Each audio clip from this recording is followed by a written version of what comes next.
Hello बच्चों, आज के शॉर्ट्स में हम करने वाले हैं एक इनवर्स ट्रिग्नोमेट्रिक फंक्शन के क्वेश्चन को सॉल्व। और ये इनवर्स ट्रिग्नोमेट्रिक फंक्शन से रिलेटेड एक क्वेश्चन है जो जेई मेन में मेरे ख्याल से आता रहता है। तो इस तरह के जब सवाल करते हैं तो बहुत सारे बच्चे बहुत पैनिक हो जाते हैं, लेकिन चलिए देखते हैं इस सवाल को कैसे कर सकते हैं। अगर इस सवाल को थोड़ा ध्यान से ऑब्जर्व कीजिए तो यहाँ पे cot inverse plus tan inverse equal to pi by 2 लिखा हुआ है। और इससे मुझे याद आती है कॉट इनवर्स और टैन इनवर्स की एक बहुत ही खूबसूरत प्रॉपर्टी, और देख सकते हैं वो प्रॉपर्टी क्या है, tan inverse X plus cot inverse X equal to pi by 2। तो यहाँ कहीं ना कहीं यहाँ पे tan inverse plus cot inverse is equal to pi by 2 दिया है, यानी कि ये कहना चाहता है भाई कि ये वाला और ये वाला सेम होना पड़ेगा। और अगर बच्चों आप इन दोनों को सेम करोगे तो एक ट्रिग्नोमेट्रिक इक्वेशन में खेल बदल जाएगा। क्या हमें tan theta equal to tan alpha का सॉल्यूशन आता है?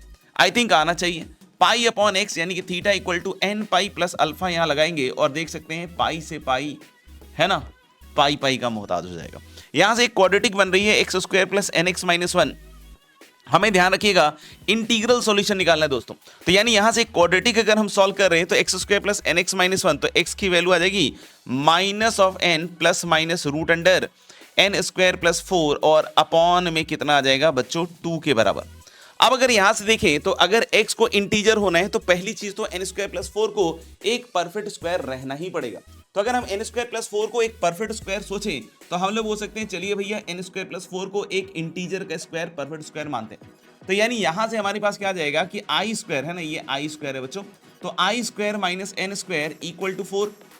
और यहां से इसको अगर फैक्टराइज करते हैं तो दोनों इंटीजर है और दो इंटीजर का प्रोडक्ट यार 4 आ रहा है। क्या क्या ऑप्शन हो सकते हैं? तो सर अगर एक 4 हो एक 1 हो, है ना, ऐसे ही सोचते हैं हम लोग। तो एक 4 है एक 1 है, तो यहां से यार बात नहीं बनेगी क्योंकि 2i5 आएगा, आई 5/2 पॉसिबल नहीं है, तो ये खत्म हो गया। तो फिर एक ऑप्शन आता है सर जी कि दोनों के दोनों 2 हो जाए। तो अगर बच्चों दोनों के दोनों 2 हो जाए तो इसका सिंपल मतलब है कि आई की वैल्यू कितने के बराबर आ रही है बताइए भाई। तो आई की वैल्यू हम लोग बोल रहे हैं जोड़ते ही दिख रहा है 2 आ रहा है और एन की वैल्यू यहां से आ रही है 0। कहने का मतलब आई 2 होगा और एन 0 होगा। बच्चों अगर एन 0 होगा तो एक्स की वैल्यू यहां से देखिएगा है ना, एन 0 खत्म हो चुका है, तो यानी कि नीचे आएगा 2 और 0 और 4 का स्क्वायर रूट 2, तो प्लस माइनस 2, यानी एक्स की वैल्यू आ रही है प्लस माइनस 1। जैसा बताया जाता है कि सॉल्यूशन आने के बाद एक बार इक्वेशन में रख के जरूर चेक कीजिए। तो 1 और माइनस 1 रख कर देखते हैं बॉस क्या आता है। तो tan pi is 0, cot inverse 0 is pi by 2 and tan pi is again 0, tan inverse 0 is 0। तो यानी पाई बाई 2 सेटिस्फाई कर रहा है और इसी तरीके से माइनस 1 भी सेटिस्फाई कर रहा है। तो कैसा लगा आपको ये जरूर लिख के बताइए।